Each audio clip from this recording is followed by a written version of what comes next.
Hey, it's Sarah. Welcome to today's video. We will be discussing the astrology and the changing energy for September the 19th through the 25th, 2022. This is, of course, my take on the energy and the astrology, and because of that, it may not resonate with everyone. And if it doesn't resonate with you, no worries, just pass it on by, and I do hope you find what you're looking for. So, hi, how are ya? Are you enjoying this month? I hope you are, and I hope you're finding time to do what you love. This week will be interesting in that we really will feel the energy change and shift as we move deeper into Mercury retro and work on our personal journey with a different outlook on the world. We're moving into the autumn equinox, and it's a great time for a personal energy check-in. You can meditate or journal and focus on themes such as what's been working in 2022 up until now, what needs to be adjusted, what goals need to be tweaked, those kind of things. This is a time of researching that and getting clear on what's working and what's not, and what you can do to get your life back in balance. We aren't putting these changes into action yet. We're still in the fact-finding or research cycle mode because honestly, before we can address an issue, we need to fully understand it, and this energy will allow us to get to the bottom of some persistent blocks, and we'll be able to move forward, especially once we begin Libra season. The energy of Libra season will help us to balance our energy and put more value on relaxing, being social, taking care of ourselves, making ourselves a priority. This is much needed after the push to get organized from Virgo season. So it's a lot going on. So okay, let's break the week down. On Monday, September the 19th, Venus in Virgo trines Uranus in Taurus. Expect the unexpected. When Venus, the planet of all things beautiful, and especially with its connections to love, money, and aesthetic pleasures, we are always in for surprises when it connects with the planet of mystery, surprise, and shaking things up. But don't worry, this doesn't necessarily mean it's going to be a nasty surprise. It could be something very lovely entering your life. We will shift how we see our life and how we work with others with this energy alignment. So be on the lookout for synchronicities and signs from the universe to lead you down the right path. And don't hesitate to put yourself out there during this time. This is going to be an interesting week. This is also a good time to say yes to invitations. On the 22nd, we begin Libra season as the sun enters Libra, and we have the fall equinox. The fall or autumn equinox is a day of balance and harmony as the hours of lightness and darkness are equal. Libra season brings peace, compromise, and diplomacy. So balance and harmony become very important to us as we try to diffuse situations for the next 4 weeks. You're not going to be as argumentative. You're not going to feel like you need to push your agenda forward. You're going to be the peacemaker,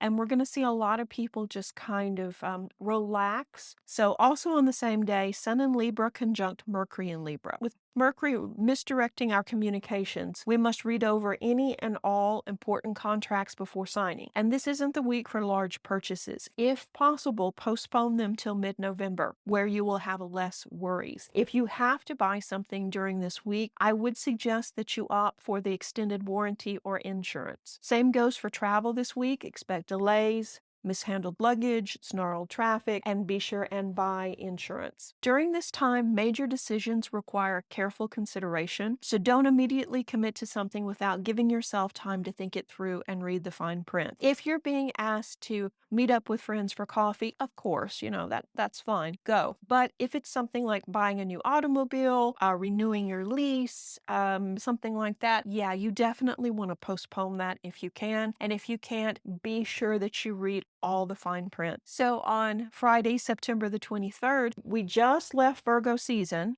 where Mercury was retrograding in Libra, but now it has gone into Virgo. And I know it's somewhat confusing, but when Mercury is back in Virgo, it is more at ease because it is Virgo's ruling planet. But we can still have plenty of stress and anxiety as we agonize over situations, our appearance, our job, our home, pretty much everything. You need to step back if you find yourself being overly critical and think about how far you've come. Pull out those journals, read the last 6 months of entries, and see everything that you've gone through and how far you've come and how you've excelled, and not let yourself become hyper-focused on real or imagined flaws. You may also feel the need to organize and reorganize your life, shifting things around in your home, as well as maybe shifting and editing your friends' list. most. Just don't go overboard. Schedule downtime this week also to do something you enjoy to beat the stress. On Saturday, September the 24th, Venus in Virgo opposite Neptune in Pisces. This alignment could see us being overly optimistic. So while we do need to be optimistic to balance out Mercury retrograde, some of these other cycles, we also need to be grounded in reality and not end up self-sabotaging ourselves because we've bitten off more than we can chew, we've overinvested, or we've decided to elope. Don't make any big life changes this week. On September the 25th, we have a new moon in Libra. So we have moon and sun in Libra. So it's going to be a big double dose. This moon is all about finding balance. We see some relationships blooming while others are not so much. We're more prone to look at the bigger picture than also try and mediate the circumstances. So if things aren't going well, you're not likely to break up during this time. You're more likely to compromise. And we may feel the need to strengthen our commitments or even confess our feelings to a crush. So this could be a time of love blooming, definitely. Also on the 25th, Venus in Virgo trines Pluto in Capricorn. This is an interesting twist on the energy because now we have the power of finance and charm. It's a good day for a job interview or if you're planning a first date or proposing. Usually we would avoid these types of things during Mercury retrograde, but you've already submitted that resume, so you're at the next stage where you are doing a face-to-face interview, or you've been talking to someone, you've been texting, and this may be the first date, but it's not a brand new relationship. If you've already been doing those things, then this is considered to be a continuation and it's fine during Mercury retrograde. We just don't want to begin anything. Overall, this is going to be an interesting week. Expect the unexpected. Try not to be so hard on yourself. Really think about what's working and what's not working this year. I would say overall it's going to be a good week. It's especially favorable if you want to start researching travel plans, holiday travel plans, or travel plans for next year. Not booking yet, but doing the researching, places to stay, what you would like to see, how you're going to go from point A to point B, those types of things. Do something like that will give you something to look forward to. And of course, set a budget you can live with and stick to it. Focus on positive ideas and projects that lift your spirits. Don't be overly hard on yourself. Perfection is overrated and it's not possible anyway. I hope you enjoyed this little mini reading. Of course, it is a broad general reading. If you would like to know more or like to know how this energy is going to affect you personally, I would suggest that you book a personal reading. I'll put my information up here. Thank you guys so much for watching. And of course, if you haven't, please subscribe. I'll see you soon. Reiki blessings.